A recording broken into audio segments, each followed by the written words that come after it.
પણ ફરતી જો વાડ હારી હોય ને તો રેઢા છેટા એકદમ નો આવે. એમ ધર્મ છે એક વાડ છે. જ્યાં જ્યાં ધર્મની હાજરી હશે ત્યાં સુધી ગામનો કોઈ વાંકો વાળ પણ કરી ન શકે. ભાગ્ય બડા કે તું રામ ભજ, વખત બડો હોય તો કંઈક દે, અકલ બડી તો કરે ઉપકાર. આ વારંવાર નહીં મળે. ભાગ્યમાં હોય તો ભગવાનનું નામ કીર્તન થાય અને લેવાય. ભાગ્યમાં ન હોય ને, અહીં ભજનમાં આવ્યા હોય સાહેબ ક્યાંયથી ને અહીં આવ્યા તાર ફોન આવે અહીંથી ઊભું થઈને બીજું જવું પડે. નહીં તો તમને સપનામાં ન ખબર હોય તો પણ સત્સંગ સમજાય, કથામાં ક્યાંક તમને લાભ મળી જાય. એટલે શરૂઆતમાં તો ભગવાનનું નામ કીર્તન આ કળયુગની માલપા સંતોએ આપણને કહ્યું છે. ભાગ્ય બડા તું રામ ભજ, વખત બડો હોય તો કંઈક દે. ભગવાને જો કંઈક આપ્યું હોય તો ધર્મ કાર્યની માલપા થોડું વાપરે, અને એ પણ નો આપ્યું હોય તો મને ત્રીજો રસ્તો બતાવ્યો. કયો? અકલ બડી કરે ઉપકાર.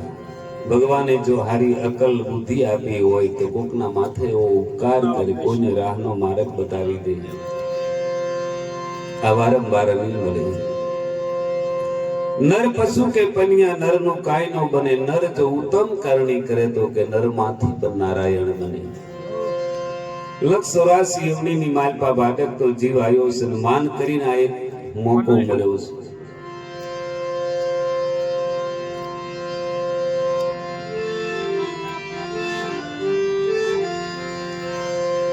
ભગવાન રામ લક્ષ્મણ ને જાનકી ત્રણેય જણા અયોધ્યા છોડી અને જ્યારે હાલી નીકળ્યા, અયોધ્યા વાસી બધા એમની સાથે હાલી નીકળ્યા.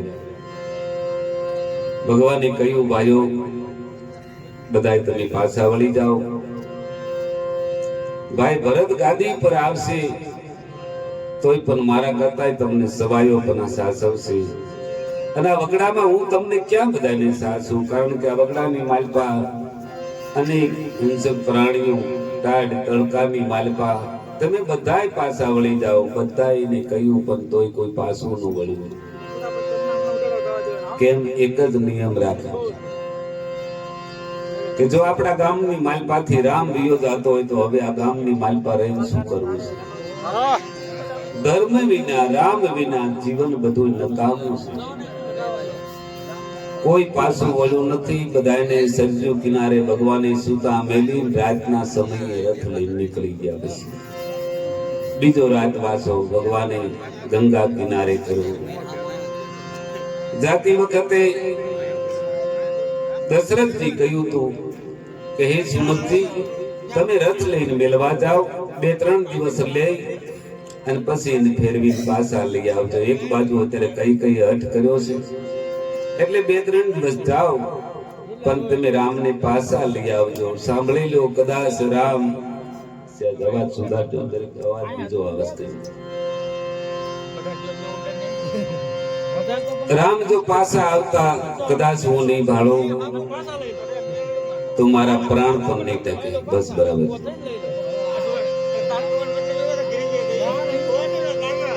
બીજો રાજવાસો ગંગાના કિનારે એક ગુહરાજ ત્યાં રહેતા હતા અને બધા આદિવાસીઓ પણ ત્યાં રહેતા હતા. વિચાર કરજો, એક ભગવાન કેવાનો ઉદ્ધાર કરે છે આ જીવનો, એની વાત કરીએ છીએ.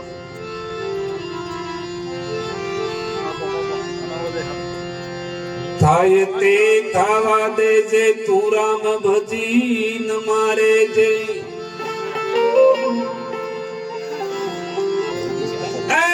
થાય તે થવા દે જે તું રામ ભજી ન મારે જે. નો જાણો જાનકી નાથે સવારે શું થવાનું છે.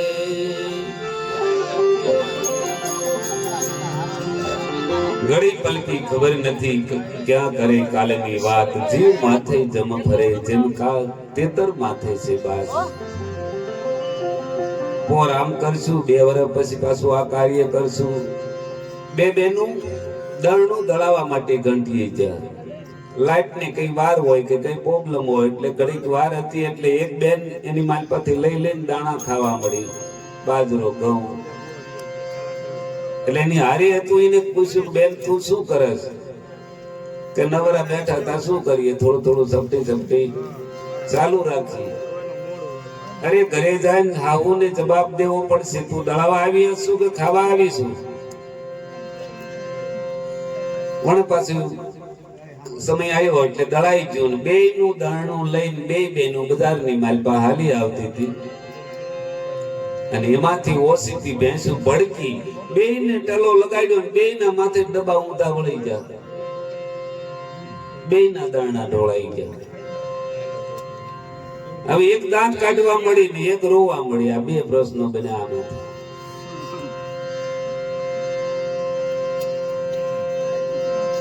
ઓલી રોતી હતી દાંત કાઢતી, એને પૂછ્યું કે તને દાંત શેના આવે છે? આ બધું દળનું ઢળાઈ ગયું ને તને ખબર નથી? ઘરે જઈને જવાબ દેવો જોશે. અને તું દાંત કાઢેસ, કેમ દાંત કાઢેસ? ઓલી કે મેં ખાધો એટલું મારામાં જ્યું, તારું ઠામકું ઢોળાઈ ગયું બધું. એટલે એક સમય ઢોળાઈ જવાનું છે. ચાલુમાં જે કંઈક આપણા ભાગ્યમાં મળે તે પણ લઈ લેવું, બાકી આ ક્યારેય ઊંધું વળી જશે એનો કોઈ નક્કી નથી. પગ મને ધોવા દો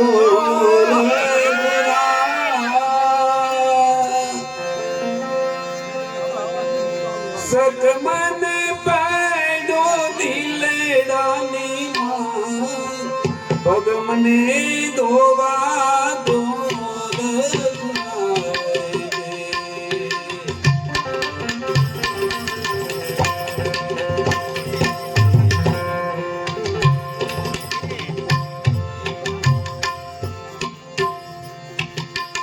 મને ધોવા દો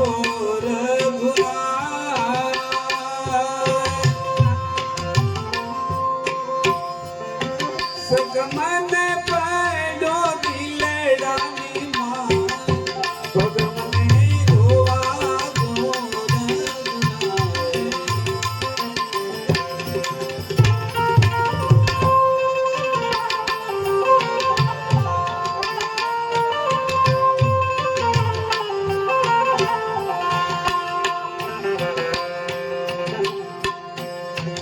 રામ લક્ષ્મણ जानकी ने गंगा तीरे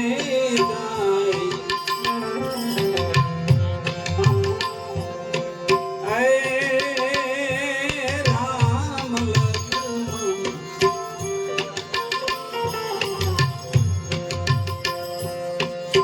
जानकी ने गंगा तीरे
તમારા પગની રજ કામણદારી મારી નાગ મારી બની, હે તમારા પગની રજ સે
જ્યાં રાતવાસો કરતા હતા ત્યાં બધા આદિવાસીઓ પૂછવા મળ્યા કે કેમ તમે આ બગડાની માલપા અહીં રોકાણા છો?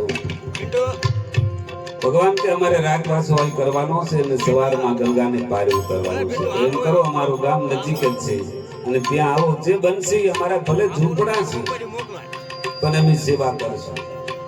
ભગવાન કે અમે વનવાસી છીએ, કોઈના ઘરે રાતવાસો નથી કરતા. જે સમયમાં જે મળે એની માલપા આનંદ કરવો. એટલે આખી રાત બધાએ આદિવાસી આવીને થકી સ્વાતી કરી. સવાર પડી સુમંતીને કહ્યું કે હવે તમે રથ લઈને પાછા જાઓ અને હવે અમે ગંગાની પાર કરીએ. સુમંતજી કહેશે કે પિતાજી તો મને એમ કહ્યું હતું કે રામને પાછા લઈને આવજો. હવે ત્યાં જઈને હું શું એમને જવાબ આપીશ? પણ તમે મજબૂત મન રાખો અને આશ્વાસન પિતાજીને આપજો, કારણ કે રઘુકુળ રીત સદાય ચલી આવી. પ્રાણ જાય પણ વચન નહીં જાય. પિતાના વચનને લંબાવવા માટે ભગવાન અડગ રહી સુમંતજીને હિંમત આપી અને ગંગાની માલપા સ્નાન કરી અને પછી ભગવાન રામે જટાની માલપા વડનું દૂધ નાખ્યું. વડની દૂધ નાખતા સુમંતજી જોયું ને સુમંતજીની આંખમાંથી આંસુ આવી ગયા. જાત જાતના સુગંધી કાયમ તેલ નખાતા એના બદલામાં આજે વડનું દૂધ નાખ્યું. સુમંતજી યોધ્યાની માલપા આવ્યા અને પછી દશરથને ખબર પડી સુમંતજી આવી ગયા. બહાર આવીને પૂછવા પડ્યા, ક્યાં છે મારો રામ? રામ ક્યાં ભાઈ? કેમ બોલતા નથી? સુમંતજી કાંઈ બોલતા નથી. માન હિંમત કરીને બોલ્યો કે બાપજી, ત્રણમાંથી એકઈને હું પાછા નથી લઈ આવ્યા, કારણ કે આખી જિંદગી તમારા ભેગી નોકરી કરી. આજે આજ સુધી એવું નથી બન્યું કે મેં તમારું કામ કરી ન આપ્યું, પણ આ ત્રણમાંથી એકઈને હું પાછા નથી લઈ આવ્યા. રામ નથી આયા કે ના? એ રામ રામ કરતા દશરથની ધરતી પર પડી ગઈ. બેભાન થઈ ગયા. એક રૂમની માલપા લઈ જા. આજુબાજુમાં પટરાણીઓ ભગવાન, માં કૌશલ્યાજી, સુમિત્રા અને કઈ ત્રણેય જણી ભેગી થાય. દશરથની નજર એક દિવાલ સામે ચોટી છે. માં કૌશલ્યાજી પૂછે છે કે નાથ, શું તમે આ દિવાલ સામે જોઈ રહ્યો છો? કે રાણીઓ, તમને આ દિવાલમાં કઈ દેખાતું નથી? કે ના, મને આ દિવાલની માલપા એક શ્રવણના માત પિતા અને શ્રવણ પણ દેખાય છે. એક શિકારીના પેટે આ દીકરાને જેની માર્યો છે, આજે મારું ચિત્ર હામું આવ્યું છે. વિચાર કરો, ત્રણ લોકને કારવા વાળો જેનો દીકરો હતો, છતાંય આ કરમની માલપાથી એના બાપને બસાવી નો આવ્યો. જ્યાં શ્રી રામને અવતાર ધારણ કર્યો, પણ કરમ કોઈને છોડતું નથી. આપણે આપણા પરિવાર માટે, આપણા પેટ માટે ન કરવાના કર્મ કરીએ છીએ, જ્યારે ભોગવવાનું થાય ત્યારે માણસે રોઈએ છીએ, પણ પછી કઈ ફેરફાર નથી થતો.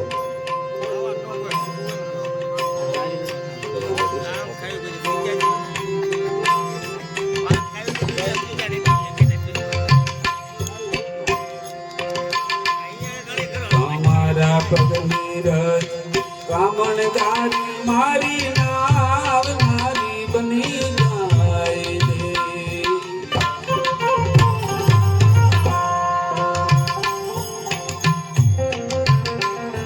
કોઈ અમારા રાત જનની, કોઈ અમારા રાત જનની. દેવી આની કાટું દી જાય,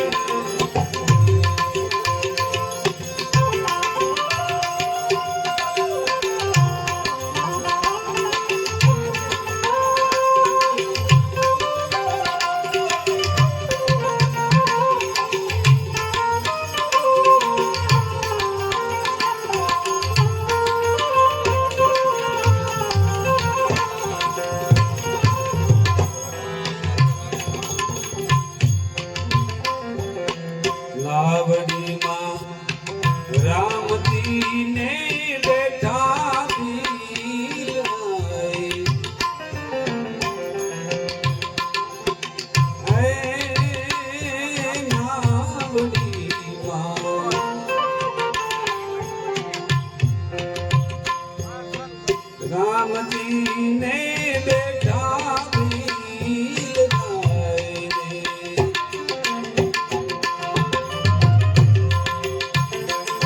દશરથ નંદન બોલિયા ભાઈ દશરથ નંદન બોલિયા તમે સુને સોતરાય પગમને ધોવા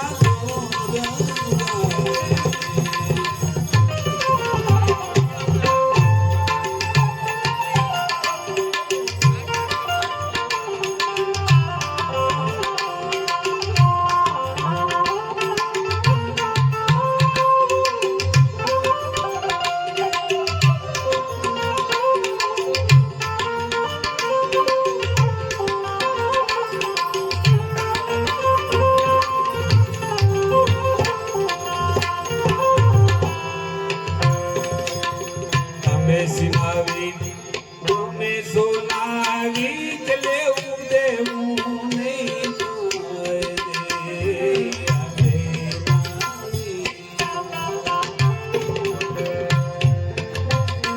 આ તમે સોનાવી લેવું દેવું નહીં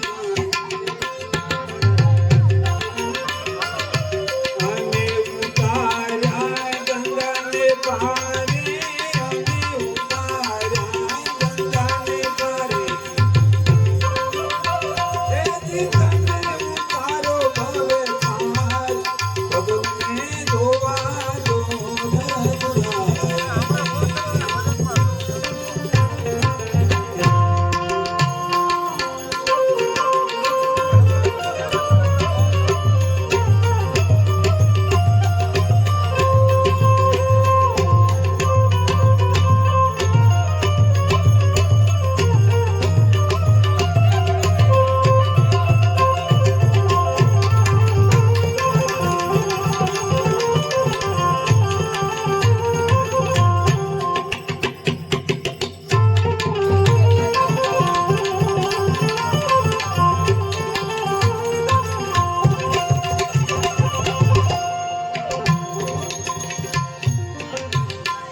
જીવને બહુ ધક્કો દીધો.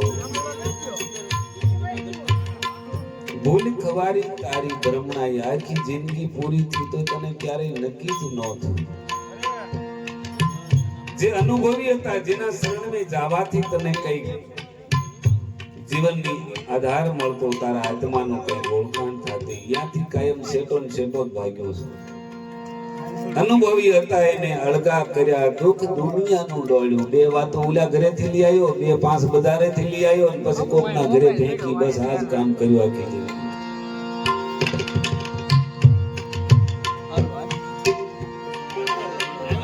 પણ જ્યાં ખોવાણો ત્યાં ક્યારેય ખોળ્યો નહીં. અંગૂઠો મરડીને